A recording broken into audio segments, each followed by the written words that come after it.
Boa tarde. Opa. Ei.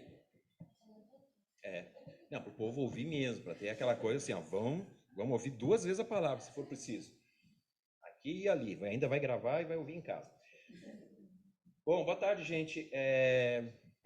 Semana passada, então, nós já estávamos aqui passando, né, fazendo uma viagem com o apóstolo Paulo e companhia. No capítulo 18, nós falamos sobre ele em Corinto, né? E tudo que aconteceu lá na cidade de Corinto e tal. E o capítulo hoje é o capítulo 19. Uma coisa que eu vou dizer para vocês é que é uma tremenda, uma dificuldade para quem está aqui, né, que tem que pregar aqui. Eles dizem assim, ó, agora você vai pregar o capítulo 19. Aí tem 35 temas dentro desse capítulo aqui, você tem que escolher um tema, né? Ou então dois, não dá para pegar tudo, senão a gente fica aqui até a próxima eleição, né? Então vamos lá, capítulo 19, diz assim, ó, versículo 1.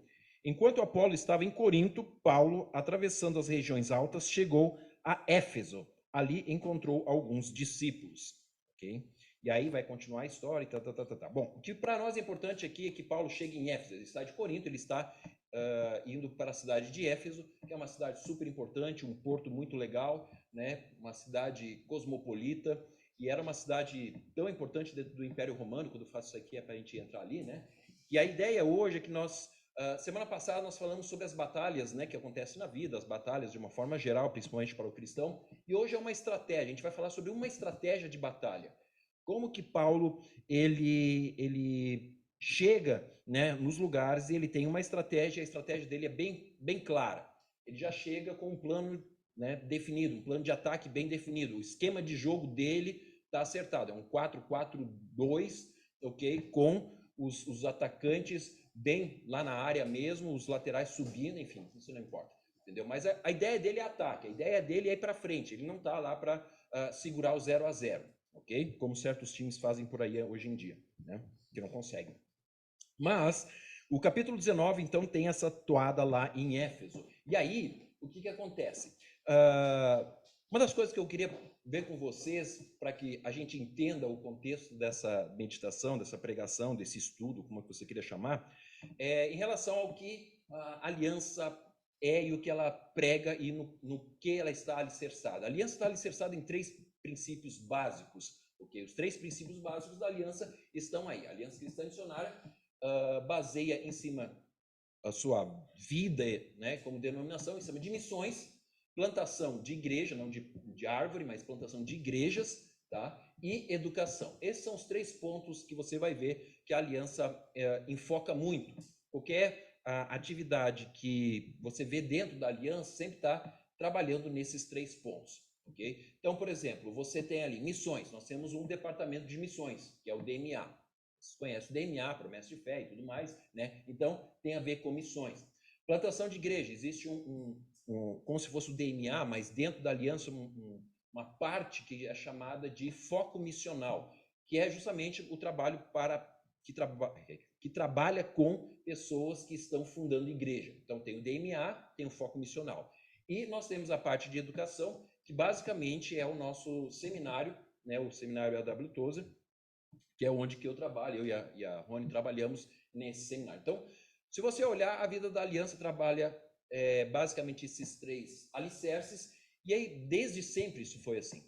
Tá? Desde que a aliança é aliança, quando o Simpson ainda não tinha barba, não, ele já tinha barba, tá? Mas quando ele pensou em aliança, né, ele pensou em 3 fundamentos, que seria missões, plantação de igreja e educação, no caso aqui, educação teológica. Isso começou bem lá vamos assim dizer, nos primórdios da aliança, a tal ponto que aí, né, nós temos aqui uma foto isso daqui não é em 83, tá? É em 94, 95. Essa é a turma que se formou no seminário da aliança chamado Instituto de Treinamento Missionário, que foi o que o Simpson fundou. Mas esse instituto ele foi inaugurado em 83. Antes mesmo da aliança existir, já existia o Instituto de Treinamento Missionário.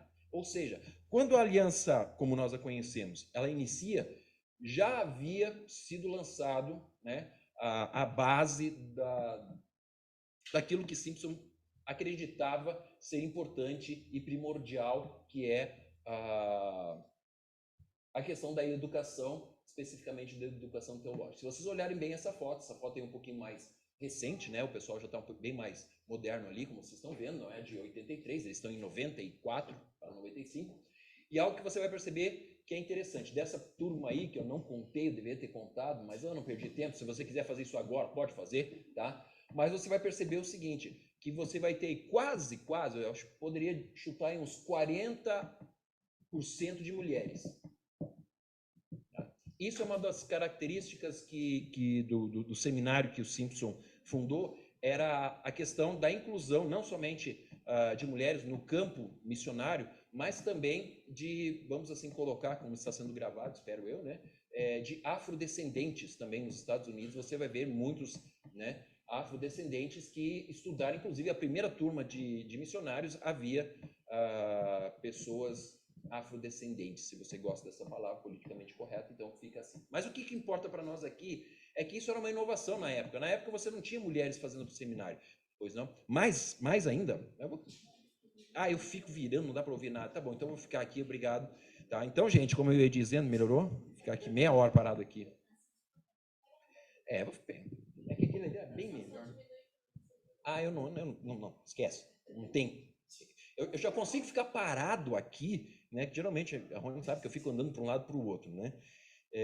Então, tinha gente de várias idades, inclusive jovens. A primeira turma que se formou, o rapaz mais novo, tinha 18 anos de idade, ok? Que era esse afrodescendente, inclusive, certo? Então, essa é uma questão que o Simpson, ele prezava muito.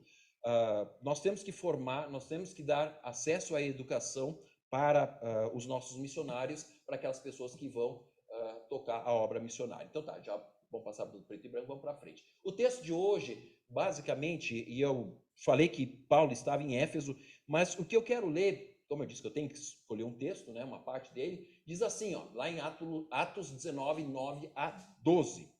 Agora então não está tendo problema não, né? Tá? Então, tá ótimo assim? Tá. Mais ainda? Caramba. Então, gente, eu vou cantar agora uma música. Eu vou cantar uma música agora, em especial.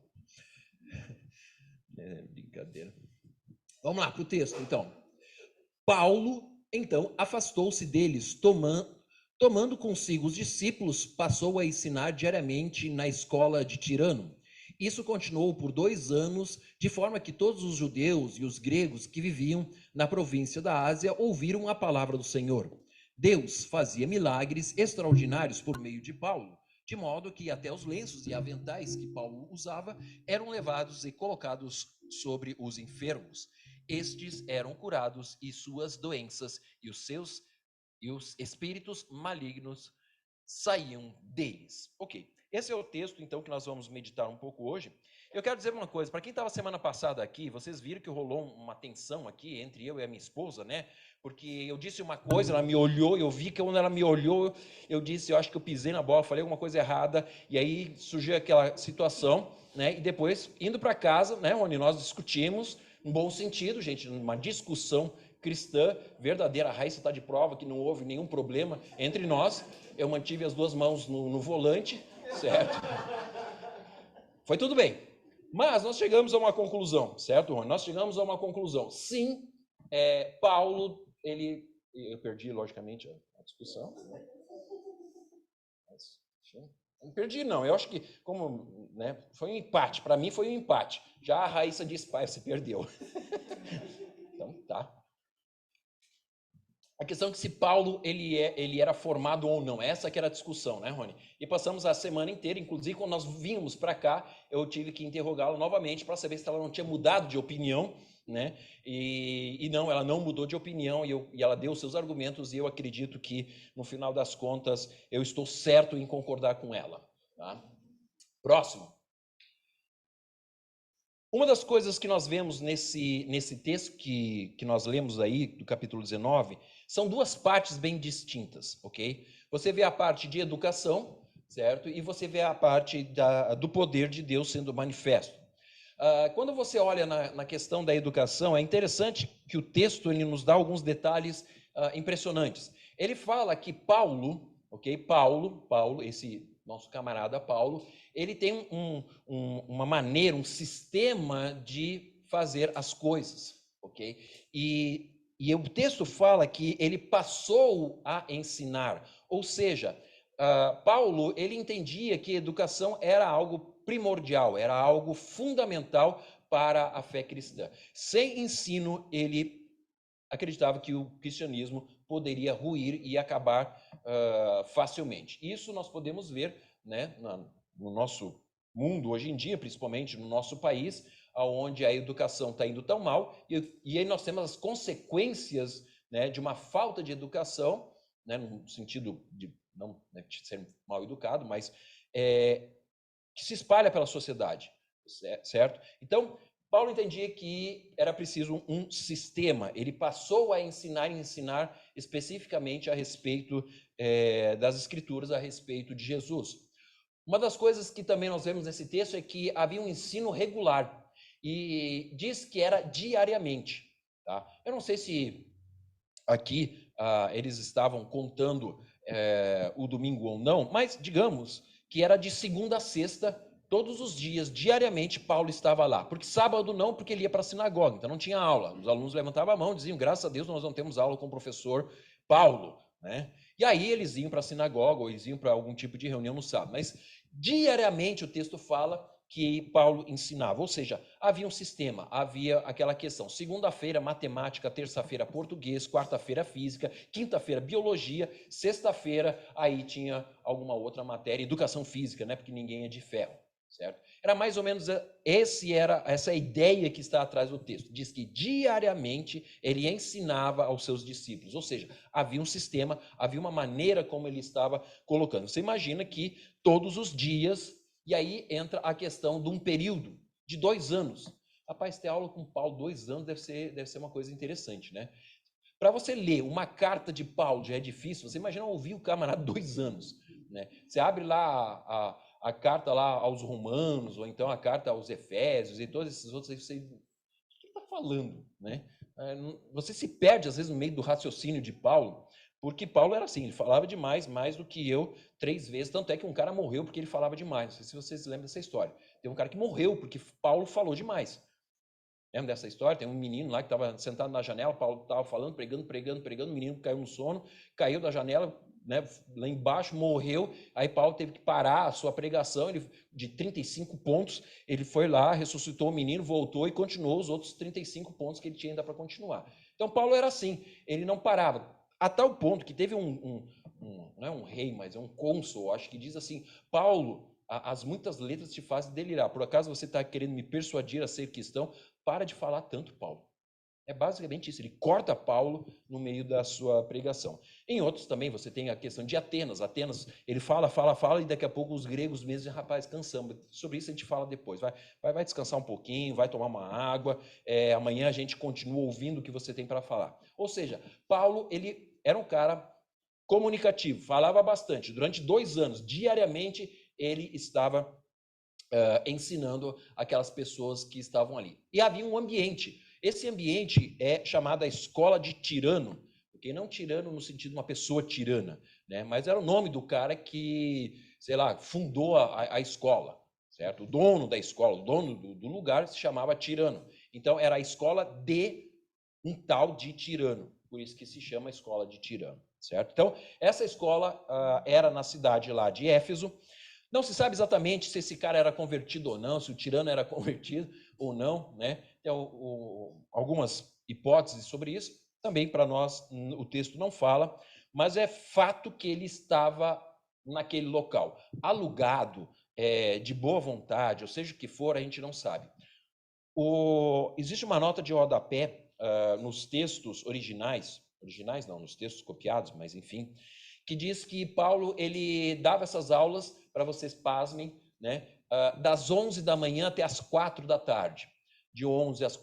Das 11 às, quanto é que se der? Às 16, são 5 horas, certo? 5 horas de aula ininterrupta. Então era um período, né, longo, diariamente, por 2 anos. Ou seja, esses caras estavam aprendendo muita coisa de Paulo, certo? E a abrangência era ele falava tanto para judeus quanto para gregos de toda a Ásia. Ou seja, o público que ele tinha lá era bem maior do que nós temos aqui. Tá? Então, talvez mais ou menos daquela foto que nós vimos antes ali do colégio lá do Simpson, talvez esse é o número ou mais. Porque o que nós vemos é que depois que Paulo termina esse período de educação teológica aprofundada, Mega Power Rangers para esses caras aí, o que acontece? Começam a ser fundadas igrejas em várias cidades ali ao redor. Tá?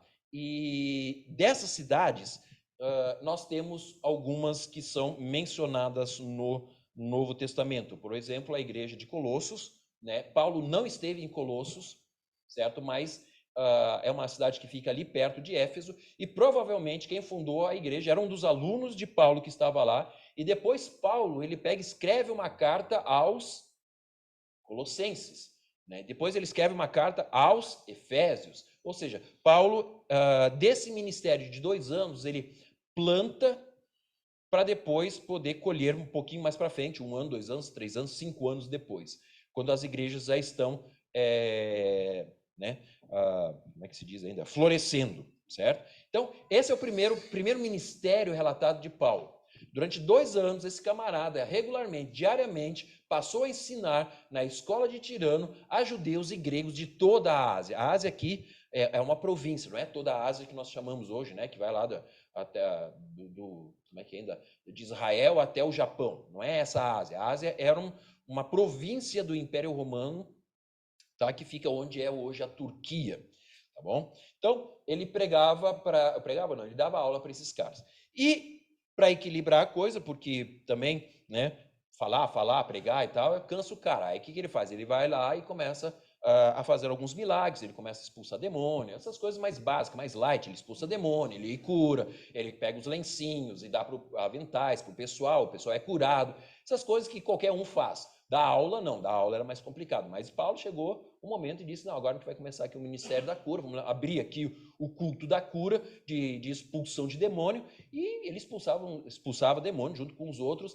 inclusive alguns caras lá tentaram expulsar os demônios não deram um pau nos caras, os caras saíram inclusive pelado, né, tudo ensanguentado, porque os demônios disseram, olha, a gente conhece o Jesus, a gente conhece Paulo, mas a gente não sabe quem são, e aí eles deram, né, uma surra nesses caras lá. Ou seja, era um ministério bem ativo de Paulo. Paulo, ele estava nesse ministério de educação, por um lado, uma parte mais teórica, e uma parte mais prática, que era a manifestação do poder através dos milagres e dos exorcismos. Eu fico imaginando o cara, né, que é aluno nessa escola, chega lá e, professor, amanhã vai ter aula? Aí o Paulo diz assim, amanhã é sexta? Não, amanhã não tem aula. Ah, que bom, professor. Não, porque amanhã tem a prática. Entendeu?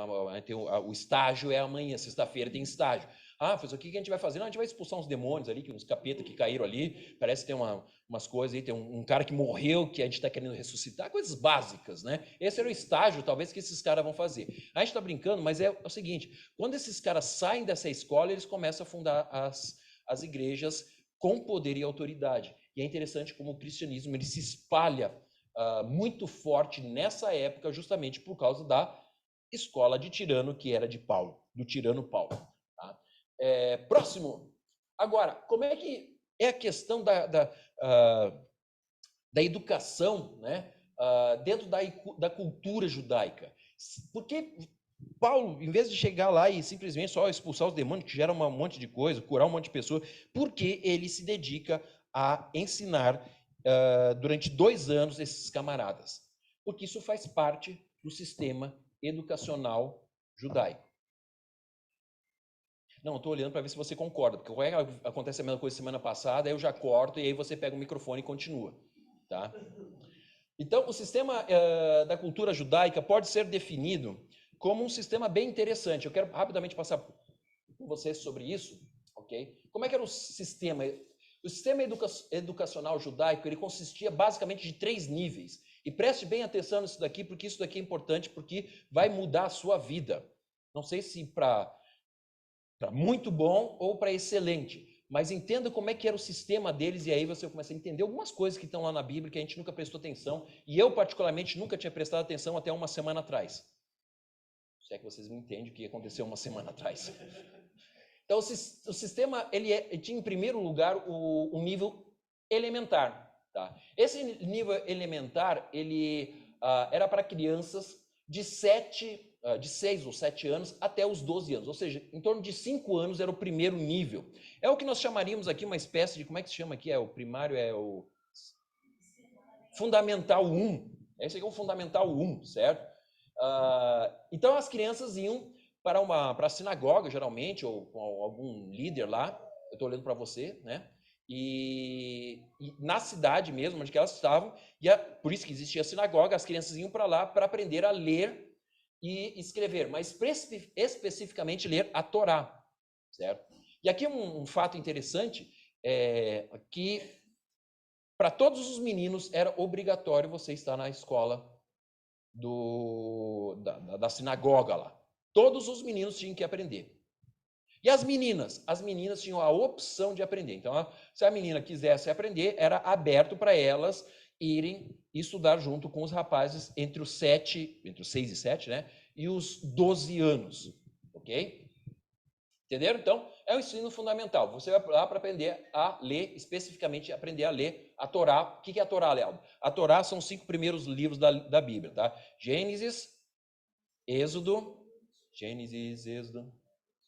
Levítico,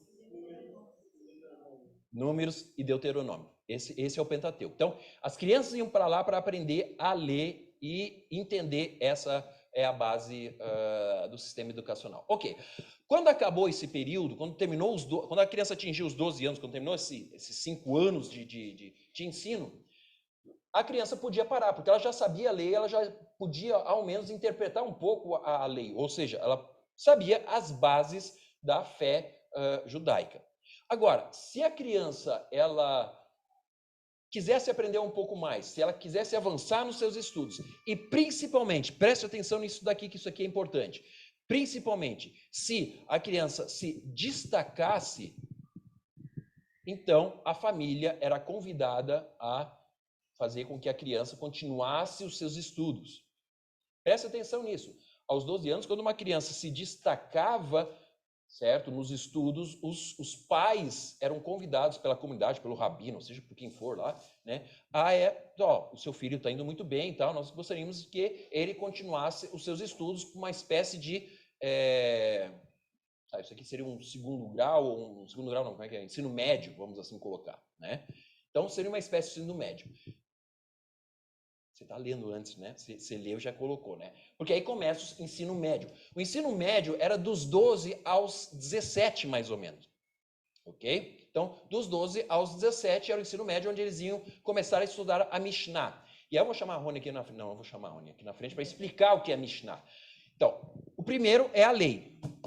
O segundo é a Mishnah. O que é a Mishnah? A Mishnah é a tradição oral dos judeus. Certo? É como, vamos assim dizer, era um complemento da Torá, o que não estava escrito na Torá, mas o que eles acreditavam, aqueles fundamentos principais da fé da fé judaica, era a tal da Mishnah. E a Mishnah não era escrita, a Mishnah era decorada. Era transmissão oral, ela não estava escrita. Por isso que quem ia para esse nível já tinha que ter um pouquinho mais de conexão com as coisas, porque ela teria que decorar toda a Mishnah de cabo a rabo, ou seja, não era simplesmente agora só ler, ela tem que ler a Torá, ela tem que decorar a Mishnah, que é as interpretações do texto, né? E depois você vai ter a tradição oral, desculpa, e depois você ainda vai poder transmitir isso para outras pessoas posteriormente. Quando Jesus ele critica os fariseus, lembra quando Jesus ele dá umas criticadas nos fariseus, que me dá um exemplo agora, Rony, rapidamente, é o do lavar as mãos, exatamente, do lavar as mãos. O lavar as mãos era parte da Mishnah, de como eles interpretavam a lei. Tá? Ou seja, não é a lei. Jesus não estava criticando a lei da Torá. Jesus estava criticando como eles estavam interpretando essa tradição oral. Tá? Então, era um outro nível. Não era somente, essa é o que está escrito aqui. Não é o que está escrito aqui. Era o que está escrito aqui, mais o que o John MacArthur, o Lealdo, o Jurandir interpretaram. Então, é esse tipo de coisa que eles tinham que aprender. O que os outros estavam dizendo, mais a tradição oral e etc. Tá? Então, o estudo da Mishnah era dos 12 até os 17. Se 1.000 crianças entravam na escola primária, mais ou menos 100 chegavam nesse outro, ou seja, havia uma bela de uma peneira aqui, certo? E aí, acabou, você ia para o terceiro nível, que é o nível avançado. Esse era o nível da academia, era o nível onde você se sentava com os rabinos, e aí você discutia com os rabinos, conversava com eles sobre as interpretações do que Abraão, não sei das quantas, falou, o que o Jacó, não sei bem, Yaakov falou. Eles iam para esse lado mais da interpretação, ou seja, é um nível mais avançado. Isso daqui seria uma espécie de mestrado / doutorado hoje em dia. Tá? Mais ou menos para vocês entenderem. O primeiro é o fundamental, o outro é o ensino médio, né? E esse daqui já é um mestrado para doutorado. E isso podia levar o tempo que quisesse. Geralmente era até casar. Quando o cara casava ali, meio que. Aí sabe como é que é, né? Casou, acabou, né? Agora só tem mais futebol e o resto tu tem que deixar fora. E o que acontece? Esse cara, ele começa a trabalhar e viver a sua vida, enfim. Mas poderia viver a vida inteira estudando. Então não tinha um tempo final. Como as outras você tem os limites ali de idade, essa daqui podia ser até o último dia de vida dele. Agora, tem um momento em que esse cara, ele era avaliado lá pelo rabino, pelo sinédrio, e um monte de pessoas lá que eram as autoridades, e se essa autoridade chegasse para o camarada e dissesse assim, não, esse cara ele tem condições de debater, ele conhece a Mishnah, ele conhece a lei, conhece todas as coisas, conhece o rabino, não sei das quantas, ele é um gênio da história, o que acontece com esse cara?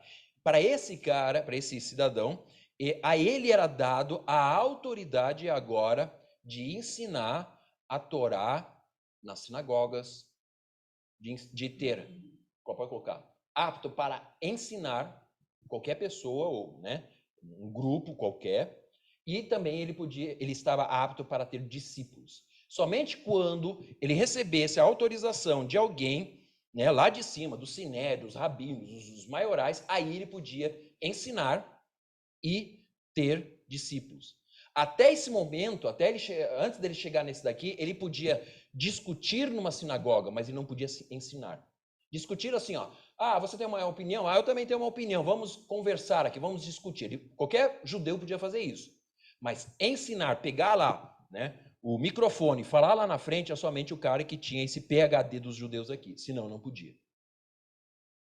Agora, próximo. Jesus e o sistema de educação. Quando vocês percebem, né, o texto de Lucas diz assim, ó, quando ele completou quantos anos, Jesus? 12. Quando Jesus completou 12 anos de idade, eles subiram à festa conforme o costume, estão indo para Jerusalém. Depois de 3 dias, o encontraram no templo sentado entre os mestres, ouvindo-os e fazendo-lhes perguntas. Todos os que o ouviam ficavam maravilhados com o seu entendimento e com as suas respostas. O que está acontecendo aqui? 12 anos, Jesus acabou o primeiro round. E é interessante que Lucas ele marca isso, ele diz aos 12 anos. Por quê? Porque ele está dizendo, Jesus chegou lá e conversou com os caras disseram, rapaz, que moleque é esse? O doido, meu, nem eu sabia disso. Parece o Leal falando com a Rony, não sabia disso, agora aprendeu? Que isso, rapaz? Né?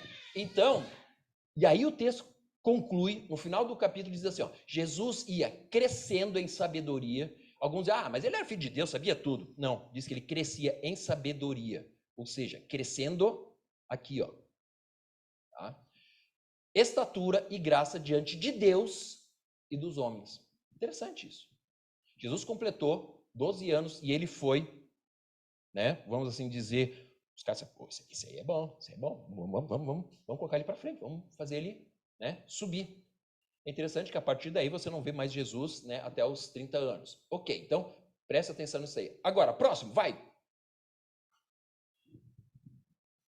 3 textos que eu quero trazer para vocês. Diz assim, ó. Mas vocês, Jesus falando, mas vocês não devem ser chamados rabi. Rabi é mestre, tá? O rabi era o cara que tinha passado o último nível. Era aquele que era o maioral, grandão. Super Mega Power Rangers. Então, diz assim, mas vocês não devem ser chamados rabis. Um só é o mestre de vocês, e todos vocês são irmãos. Só tem um aqui que tem o diploma. Vocês não têm diploma, não. Então, começa com essa historinha aqui, porque eu sou mestre. Porque... Não, vocês não são mestre. Mestre sou eu. Então, isso me dá a entender o quê? Que Jesus passou pelo terceiro nível. Aos 30 anos, Jesus estava formado no terceiro nível. A tal ponto que, depois vocês vão ver, voltando-se, é um outro texto, voltando-se e vendo Jesus que os dois seguiam, né? No caso aqui, os dois discípulos, perguntou-lhes, o que vocês querem? Eles disseram, mestre, onde estás hospedado? 3, versículo de Mateus 22. Mestre, qual é o maior mandamento da lei? Quero dizer uma coisa para vocês, uma coisa que eu não sabia, que eu sempre, né, a gente sempre pensa coisa errada. Pensava assim, era tipo assim, o doutor, chega aqui. O mestre, chega aqui.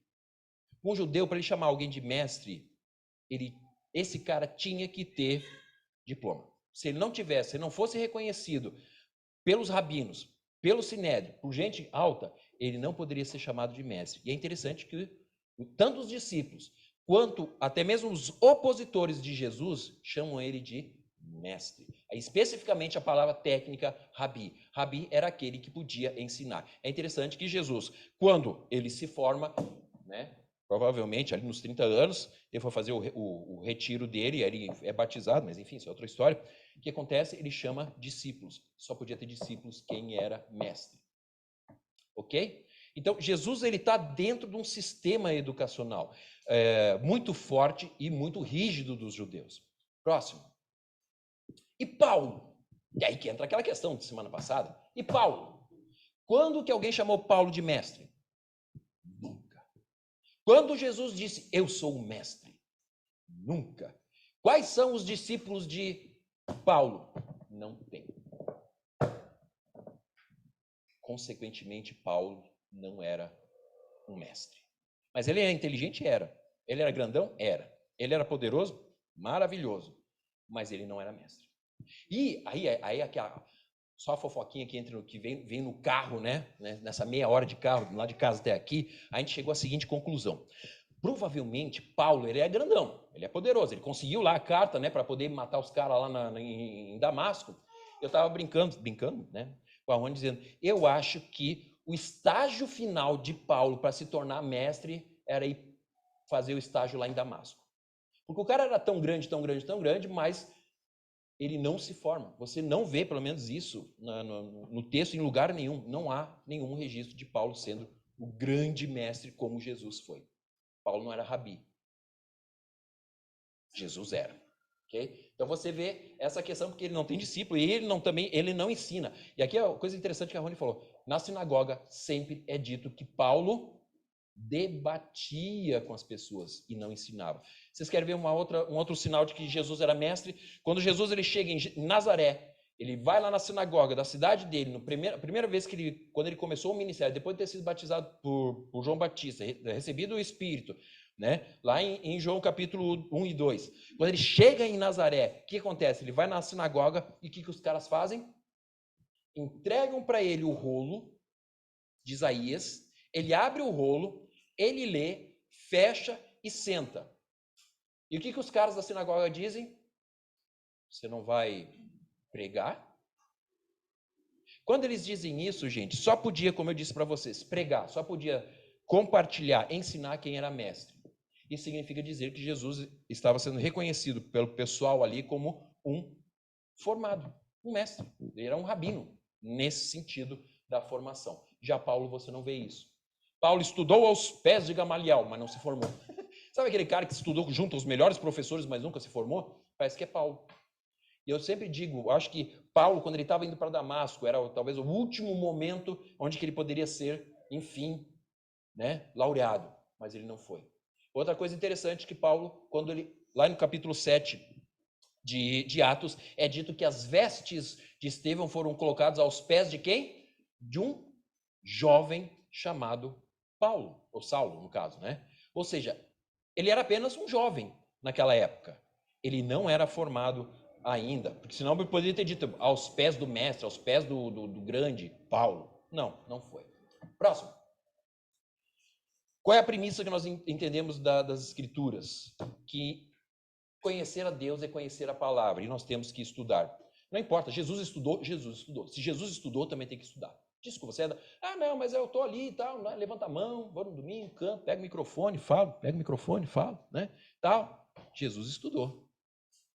E aí, Paulo estudou e tantos outros estudaram, e para conhecer essa palavra, que é interessante, me vem à mente agora que Jesus responde ao diabo lá na tentação com 3 versículos de Deuteronômio que ele sabia de cor, porque era função deles saberem a palavra de cor do discípulo. Próximo.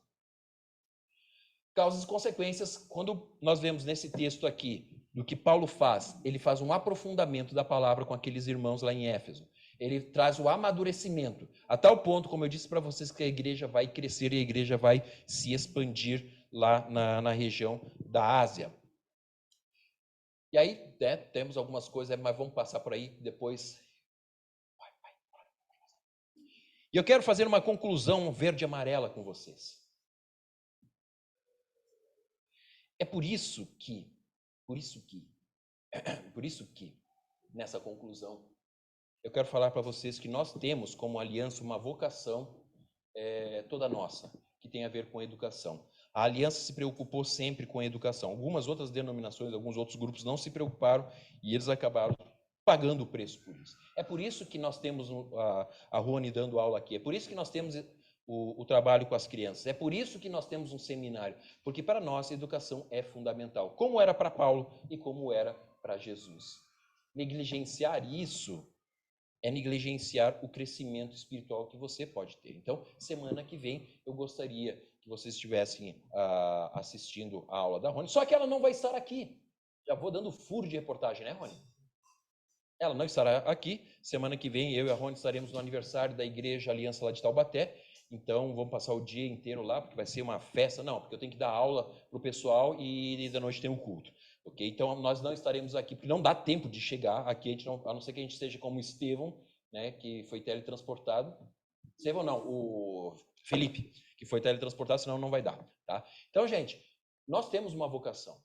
Isso é a aliança. A aliança é uma denominação que se preocupa com educação. Por quê? Porque nós entendemos que sem isso, nós não vamos conseguir avançar com o Evangelho. Nós não vamos conseguir educar a próxima geração. Nós não vamos conseguir avançar, como nós vemos o exemplo aqui de Paulo.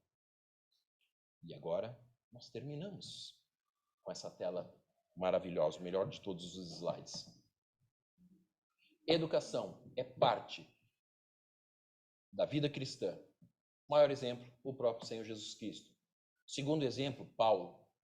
Os outros exemplos, todos os grandes cristãos da história foram pessoas que estudaram. Quem não estudou continuou sendo cristão? Continuou, mas também menos fez do que aqueles que estudaram. Não que estudo seja tudo. Tinha a manifestação do poder, mas também tinha a questão do ensino. Vamos orar. Obrigado, Pai, por esse tempo, obrigado pelo tempo que o Senhor nos deu. Te agradecemos, Senhor, porque cada vez mais nós temos a certeza de que o Senhor tem direcionado as nossas vidas e a nossa igreja. Peço que o Senhor sempre nos dê condições, Senhor, de estarmos aprendendo, dê-nos capacidade, nos dê o Teu Espírito, discernimento, Pai, para que possamos aprender mais de Ti e da Tua palavra. Quero que o Senhor, pedir para o Senhor dar também alegria aos nossos corações, para cada vez mais buscarmos, Senhor, o entendimento, cada vez mais buscarmos, Senhor, o conhecimento verdadeiro que provém somente de Ti. Abençoe, Senhor, a cada professor, como nós já temos orado, abençoe cada aluno, cada criança, cada um, Pai, que tem aprendido, Senhor, da Tua palavra através da vida de outras pessoas. Cuida, Senhor, eu te peço durante essa semana que possamos também, Pai, crescer nesse conhecimento em nome de Cristo Jesus, para a Tua honra e glória. Amém, Senhor.